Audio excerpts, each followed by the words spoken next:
സാരംഗ് തിരുവനന്തപുരത്ത് നിന്ന് ചേരുന്നു. എം വി ഗോവിന്ദൻ മാസ്റ്റർ പറഞ്ഞു, രാഹുൽ മാങ്കൂട്ടത്തിൽ രാജിവെച്ചേ പറ്റൂ. ജനങ്ങൾ ആവശ്യപ്പെടുന്നത് ആ രാജിയാണ്. കോൺഗ്രസ് എന്ത് നിലപാടെടുക്കുന്നു എന്ന് കേരളം കാത്തിരിക്കുകയാണ്. സാരംഗ്, എന്തൊക്കെയാണെന്ന് ഗോവിന്ദൻ മാസ്റ്റർ പറഞ്ഞത്? സിജു, ഈ വിഷയത്തിൽ അതായത് രാഹുൽ മാങ്കൂട്ടത്തിനെതിരെ ഉയർന്നു വന്ന ലൈംഗിക ആരോപണ വിഷയത്തിൽ ഒരു പ്രതികരണം നടത്തിയിരിക്കുകയാണ്. അതായത് രാഹുൽ മാങ്കൂട്ടത്തിനെതിരെ തുടർച്ചയായി അതായത് പെരുമഴ പോലെ ഇത്തരത്തിൽ ആരോപണങ്ങൾ വന്നുകൊണ്ടിരിക്കുകയാണ്. ഈ സാഹചര്യത്തിലും രാഹുൽ മാങ്കൂട്ടത്തിനെ കോൺഗ്രസ് സംരക്ഷിക്കാനുള്ള നടപടികൾ മാത്രമാണ് സ്വീകരിക്കുന്നത് എന്നാണ് പ്രധാനമായും ഗോവിന്ദ മാഷ് ഇത്തരത്തിൽ വിമർശിച്ചിട്ടുള്ളത്. അതുപോലെ തന്നെ രാഹുൽ വലിയ രീതിയിലുള്ള ഭീഷണി മുഴക്കുന്നുണ്ട്. അതായത് മുതിർന്ന നേതാക്കളുടെ ഉൾപ്പെടെയുള്ള രഹസ്യങ്ങൾ ചോർത്തിക്കളയുമെന്ന ഒരു വലിയ ഭീഷണി മുഴക്കുന്നത് കൊണ്ടാണ് ഈ മുതിർന്ന നേതാക്കൾ ഇത്തരത്തിൽ രാഹുലിനെതിരെ നടപടിയെടുക്കാത്തതെന്നാണ് ഗോവിന്ദ മാഷ് പറയുന്നത്. പ്രധാനമായും അതുപോലെ തന്നെ ഇത്തരത്തിലുള്ള വലിയ കുറ്റകൃത്യങ്ങൾ ചെയ്തിട്ടുള്ള രാഹുൽ മാങ്കൂട്ടത്തിൽ കൊടും ക്രിമിനൽ തന്നെയാണെന്നാണ് ഗോവിന്ദ മാഷ് വ്യക്തമാക്കുന്നത്. അതുപോലെ തന്നെ ശക്തമായി അതായത് കേരള സമൂഹം ഉൾപ്പെടെ കേരളത്തിലെ കക്ഷി രാഷ്ട്രീയം മാറ്റിവെച്ച് കേരളത്തിലെ ജനസമൂഹം ഒന്നടങ്കം ഇത്തരത്തിൽ രാഹുൽ മാങ്കൂട്ടത്തിന്റെ രാജി ആവശ്യപ്പെടുകയാണ്. കൃത്യമായും രാഹുൽ മാങ്കൂട്ടത്തിന്റെ രാജി ആവശ്യപ്പെട്ടുകൊണ്ട് ഇനി വരും ദിവസങ്ങളിലും പ്രക്ഷോഭങ്ങൾ ഉണ്ടായിരിക്കും.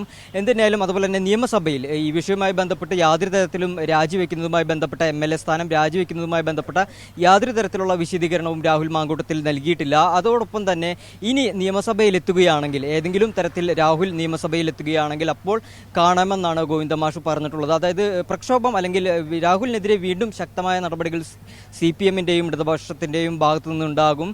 പ്രധാനമായും ഇത്തരത്തിൽ മുതിർന്ന നേതാക്കൾ രാഹുലിനെ സംരക്ഷിക്കുന്ന നിലപാടാണ് സ്വീകരിച്ചിട്ടുള്ളത്. ഈ ഒരു വിഷയം അല്ലെങ്കിൽ ഒരു ആരോപണം വന്ന സാഹചര്യത്തിൽ പ്രതിപക്ഷ നേതാവ് VD സതീശൻ ഉൾപ്പെടെ മുഖം നോക്കാതെ രാഹുലിനെതിരെ നടപടി ഉണ്ടാകുമെന്നാണ് ആവർത്തിച്ചത്. അത് 1-2 തവണ ഇത്തരത്തിൽ ആവർത്തിക്കുകയും ചെയ്തു. എന്നാൽ ഇതുവരെയും യാതൊരു തരത്തിലുമുള്ള നടപടികൾ സ്വീകരിക്കാൻ പ്രതിപക്ഷ നേതാവ് VD സതീശൻ തയ്യാറായിട്ടില്ല. അതായത് മാധ്യമങ്ങളെ കാണുമ്പോൾ മാത്രം ഇത്തരത്തിൽ മുഖം നോക്കാതെ നടപടിയെടുക്കുമെന്നുള്ള കളത്തരങ്ങൾ പറഞ്ഞ് ഈ വിഷയത്തെ തിരിച്ചുവിടാനും അല്ലെങ്കിൽ ഇത്തരം വലിയൊരു ഗുരുതര ആരോപണങ്ങൾ ഉയർന്നു വന്നിട്ടും അതിൽ യാതൊരു നടപടികൾ എടുക്കാതിരിക്കാനുള്ള കാര്യങ്ങളാണ് കോൺഗ്രസ് ചെയ്യുന്നത്. അതുപോലെ തന്നെ കോൺഗ്രസിന്റെ ഉള്ളിൽ ഈ ഒരു വിഷയവുമായി ബന്ധപ്പെട്ട് രാഹുൽ മാങ്കൂട്ടത്തിന്റെ വിവാദം അല്ലെങ്കിൽ ഈ ലൈംഗിക ആരോപണം ഉയർന്നു വന്ന സമയം മുതൽ കോൺഗ്രസിനകത്ത് വലിയ ഭിന്നത അല്ലെങ്കിൽ വിഭാഗീയത രൂപപ്പെട്ടിട്ടുണ്ട് എന്നാണ് ഗോവിന്ദ മാഷ് സൂചിപ്പിക്കുന്നത്. പ്രധാനമായും കോൺഗ്രസ് 2 ചേരികളിലായി തിരിഞ്ഞ് ഒരു പക്ഷം രാഹുൽ മാങ്കൂട്ടത്തിനെ പിന്തുണയ്ക്കുന്നവരും മറുപക്ഷം രാഹുൽ കൂട്ടത്തിനെ എതിർക്കുന്നവരുമാണ് അല്ലെങ്കിൽ രാഹുൽ മാങ്കൂട്ടത്തിന്റെ രാജി ആവശ്യപ്പെടുന്നവരുമാണ് ഒരു